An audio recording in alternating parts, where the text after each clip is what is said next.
Alright guys, welcome back to the project of wrapping the Evo. So as I mentioned in the previous clip, I did get the hood done, and then I decided that it was time to do the fender next, which I also mentioned, but I'm starting to get the hang of this, I feel like. So I got this fender wrapped and I feel it came out excellent. It's very clean.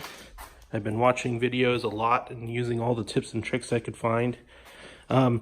You know, it's not perfect, but for a first time wrap, I think I did really well. Of course, I did get one hair under there, but you know what? Considering I'm doing this in my garage, which is not the cleanest environment, even though I've swept it out and blown out as much stuff as I can, that's not that bad. But it came out excellent. Now, I will tell you what I have learned is heat is your friend to a certain degree. You don't want to heat and stretch things too far, but when you screw up, you just peel it up, heat it up, and wait for it to cool a little bit and then reapply and everything's good. So instead of messing things up because you're in a hurry, you just slow down, take your time. You can always fix things, it seems like, as long as you take your time, and it comes out really good. So I did take the fender vent and the turn signal off before I did this, and of course I have the side skirts off.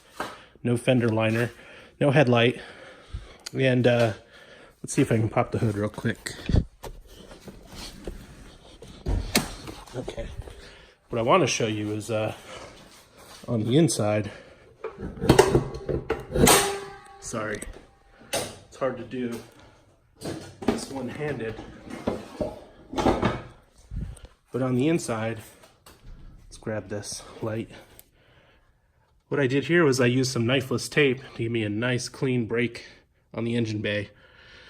So I feel like that looks really clean and makes it look really nice. So I've wrapped the corners as best as I can, and I think they came out okay. Everything's been post-heated before I cut it. So what I also learned is that sorry, turn that light back on. Is that most of the work is in the trimming and the tucking. The glassing and squeegeeing is somewhat difficult, but I'm getting quicker at that. I can do that pretty quickly and get the wrinkles out. It still takes a long time to trim up the edges and get everything nice and clean.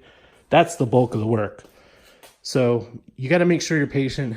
Definitely get practice. I have a feeling I probably ruined enough vinyl now that I'm going to have to order some more. But overall, I'm very happy with how it's going, and I'm pretty sure everything else is going to fall in line as I tackle each panel. So thanks for tuning in. Stay tuned for more updates. I can't wait to finish this part of the project and show you guys what it looks like. Bye.